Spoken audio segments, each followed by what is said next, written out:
Famille, bonjour, j'espère que vous allez bien. Vous savez, famille, lorsque Daniel a commencé à prier et que la prière de Daniel, la bénédiction de Daniel, la réponse de Daniel avait été stoppée par l'ennemi au deuxième ciel, Daniel n'a pas interprété le silence de Dieu en sa façon. Daniel a persévéré dans la prière. Il a demeuré dans la prière, toujours sur le même sujet. Pendant des mois, pendant des semaines, pendant des années, il était dessus. Jusqu'à ce que Dieu même là, de son trône, il dit, mais je croyais avoir répondu à mon serviteur. C'est là où il dépêche un ange, le plus coriace, pour venir répondre à Daniel. Mais nous, souvent, quand on prie et qu'on n'a pas de réponse, on se dit, même le silence de Dieu, c'est une réponse. Et on arrête de prier pour ce même sujet. Même lorsque Dieu ne parle pas, on interprète à notre façon. C'est un piège de l'ennemi. On a un Dieu qui parle. On a un Dieu qui entend. Il n'est pas là seulement que pour nous écouter. Dieu parle.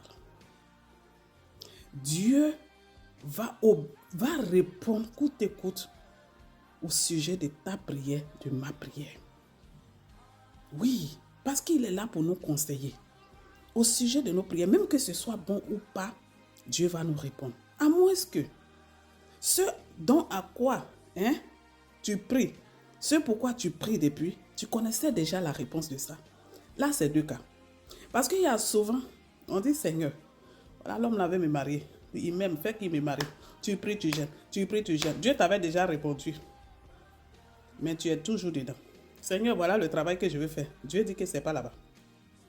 Donc tu penses qu'en insistant, ça va convaincre Dieu, ça va changer le cœur de Dieu. On ne corrompt pas Dieu. Là, quand c'est comme ça, là, Dieu ne répond plus. Parce que tu connais déjà la réponse de Dieu. Mais sinon, un sujet que tu viens dans le secret avec ça et que tu interpelles Dieu, ça veut dire que tu lui as donné l'honneur. Tu lui as donné sa place. Tu lui as donné son autorité. Oui, parce que lui, il aimerait qu'on vienne comme ça à chaque fois. Lui poser nos problèmes. Lui demander son avis. Donc lui, bien évidemment qu'il va nous répondre.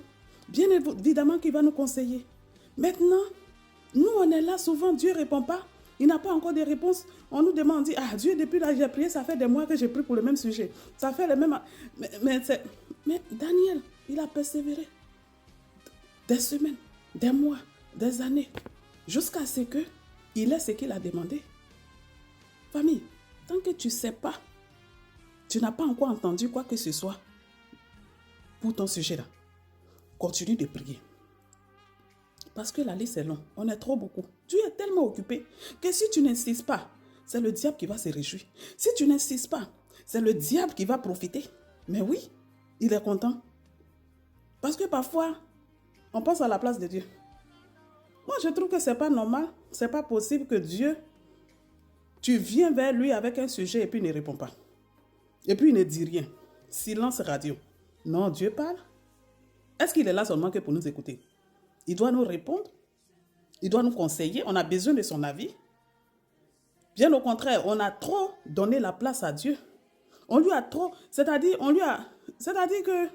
Non mais, Dieu n'est pas comme ça. Donc, cette façon de penser fait que souvent là, on passe à côté de la réalité. On passe à côté de la gloire. On passe à côté de nos bénédictions. Demeurons dans la prière. Persévérons dans la prière. C'est ça la foi. La foi, c'est prier jusqu'à ce qu'on voit. Prier jusqu'à ce qu'on ait une réponse.